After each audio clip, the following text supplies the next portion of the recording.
State scholarship portal रे एबे नुआ अपडेट आसीची तो आपण माने जानिथिबे एबे ओटीआर रजिस्ट्रेशन करिया पे पडुची जोटी के आरो वर्ष नथिला एई वर्ष नुआ करी लागू होईची तो ओटीआर रजिस्ट्रेशन कोन आपण केमिति करिवे सेई जिंस मु आपन काजी कहिबी पिला माने आपण निज मोबाइल ले मध्ये ओटीआर रजिस्ट्रेशन करि परिबे केमिति करिवे वीडियो टी सेसु जाय देखंतु वीडियो टी देखिले आपण जानि परिबे आपण निज मोबाइल ले केमिति ओटीआर रजिस्ट्रेशन टी करि परिबे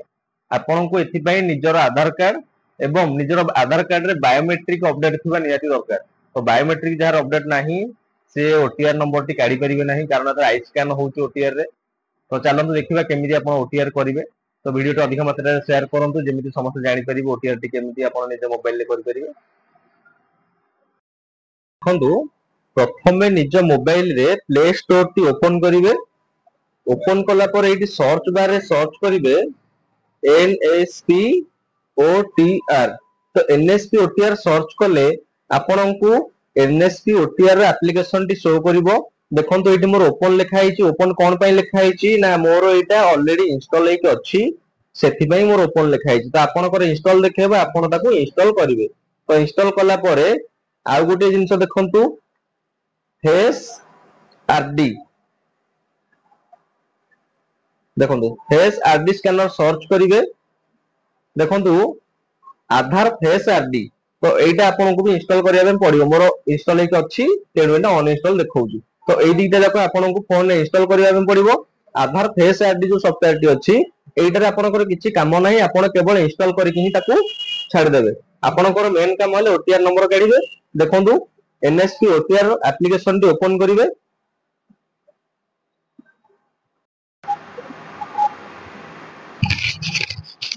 तो देखंतु एप्लीकेशन ओपन कला पर एटी चारोटी ऑप्शन देखौची आपण जे ओटीआर नंबर टी काढिबे प्रथमे आपण रजिस्टर रे क्लिक करिवे रजिस्टर रे क्लिक कला परकू तळकू सिंपल क्लिक करिवे स्क्रॉल कला परे आपण ठीक मार्क दीटा जाको देबे नेक्स्ट रे क्लिक करिवे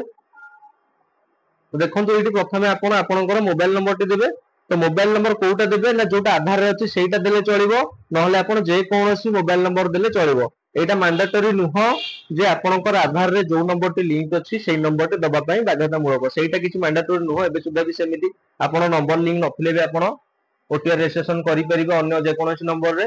किंतु आधार रे बायोमेट्रिक टी अपडेट थिबा दरकार आपनकर टिपो आखि न उठवा दरकार टिपो नले चलिबो किंतु आखि आपनकर स्कैन होउवा दरकार बायोमेट्रिक रे तो सेटा हले इंपोर्टेंट मोबाइल नंबर जहां भी देले चलिबो तो चलंतु एटी मोबाइल नंबर टी पकेइबा मोबाइल नंबर एंटर कला परे एटी आपण सेंड ओटीपी रे क्लिक करिवे तो देखंतु ओटीपी देला परे आपनक नंबर को गोटी ओटीपी आसीबो जे नंबर टी आपण देइथिले ओटीपी टी पकेइ देबे ओटीपी देला परे सिंपल तळ को स्क्रॉल करिवे एटी आपनकू कैप्चा एंटर करिवा पई पड़िबो देखंतु कैप्चा एंटर कला परे आपनकू वेरीफाई रे क्लिक करिया पड़िबो देखंतु वेरीफाई रे क्लिक कला परे आधार नंबर टी एंटर कला परे एटी नेक्स्ट ऑप्शन अछि देखंतु एटी नेक्स्ट ऑप्शन रे आपण क्लिक करिवे तो नेक्स्ट ऑप्शन रे क्लिक कले तो एटा आपनकर फेस स्कैन होबो जोटा के आखि स्कैन होबो आपण मोबाइल रे आधार फेस आरडी जो एप्लीकेशन डाउनलोड करथिले बर्तमान सेही ऐप टी ऑटोमेटिक ओपन होई जिवो तो आपण केमिति फेस स्कैन करिवे देखंतु एटी आई एग्री रे क्लिक करिवे तो देखंतु से ऑटोमेटिक आगे एटा ओपन होई जिवो कैमरा टा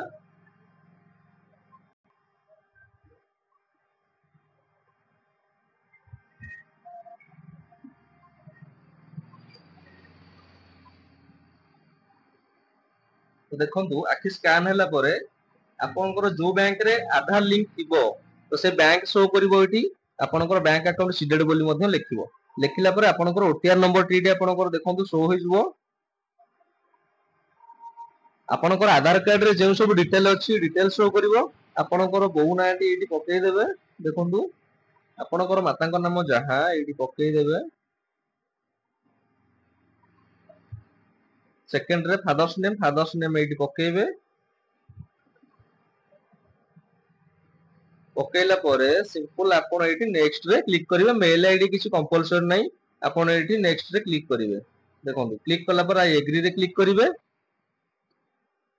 तो देखंतु एठी आपनकर ओटीआर नंबर टी जनरेट हे जाईची ए साइड रे देखंतु कॉपी ऑप्शन अछि कॉपी छोटो अछि कॉपी ऑप्शन एठी सिंपल क्लिक करिवे देखंतु लिखा हला कॉपी एटा कॉपी हे गेला तापर लिखा अछि गो टू होम पेज, तो गो टू होम पेज रे क्लिक कर देबे। तो हमर ओटीआर नंबर टी बाहरी पड़िला जोटा कि हम रजिस्ट्रेशन हे गेला। वर्तमान हमें लॉगिन करिबा। तो लॉगिन करिया पई आपण आधार नंबर रे लॉगिन करि परिबे ओटीपी देकी। सेकंड रे login using OTR, OTR number रे मध्ये आपण लॉगिन करि परिबे। जदि आपण को at a time OTR number सह पासवर्ड मेसेज न जाईची तेबे आपण एठी फॉरगेट पासवर्ड मध्ये करि परिबे। फॉरगेट पासवर्ड कला परे आपण आपनको ओटीआर नंबर टी एंटर करिवे, सेंड ओटीपी रे क्लिक करिवे। आपण जो नंबर रे रजिस्ट्रेशन करिसंती सेही नंबर को ही आपनकर ओटीपी जीवो। तो ओटीपी गला परे ओटीपी एठी आपण एंटर करिवे। चलंते ओटीपी एंटर करनवा, तापर एठी कैप्चा दे दवा।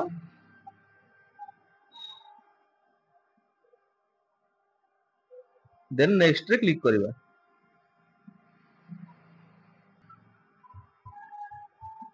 तो देखंतु password has been sent to your registered mobile number. Password टी वर्तमान मेसेज आपन को पळे आस्थो मोबाइल की। आपन ओटीआर नंबर पासवर्ड देकी मध्य रजिस्ट्रेशन करि परिबे। आधार रे आपन को ओटीपी देई कैप्चा देई मध्य लॉगिन करि परिबे। तो एति कि थिला हमर आपन जो स्कॉलरशिप वर्तमान पाइबा पई योग्य हेबे, जो स्कूल पिला होनांत काहे कि आपनकर प्लस 2 प्लस 3 स्टेट स्कॉलरशिप जे कोनोसी स्कॉलरशिप पकोचंत वर्तमान आज के नुवा अपडेट आछि जोटे कि ओटीआर नंबर न हेले आपन स्कॉलरशिप पे एलिजिबल हेबे नाही किबा टंका आपनकर आसीबनी। आधार सीडिंग के आपनकर बैंक रे अछि ना कंफर्म होई परिबनी। सेति पई एटा भारत सरकार नुवा नियम करैछन जोटे कि OTR number one time registration number ओटे जनरेट होउची। तो केमिति करबे आपन जानि परले। तो देखंतु एडी मेसेज बॉक्स में आपन को चेक करिक मध्ये देखौची। एडी देखंतु पासवर्ड आपन को मेसेज पळे आसी। आपन एई पासवर्ड मध्ये फॉरगेट करिक आपन निज सो इच्छा रे मध्ये किछि भी आपन रखि परिबे। आपन निज ना @123 देकी रखि परिबे। आपन जहां रखि परिबे आपन को मन रहिला बेले सिंपल पासवर्ड रखि के आपन लॉगिन करि परिबे। ओटीआर नंबर भी आपन को इनबॉक्स चेक करिवे, ओटीआर नंबर भी मध्ये पळे आस्थिबो। तो आशा करूची वीडियो टी आपन मानन को भल लागिथिबो। तो वीडियो टी देखि सारला परे मो चैनल को निश्चय गोटे सब्सक्राइब करिवे। एमिति नुवा नुवा जिंस मु आगु को आपन को सिखे।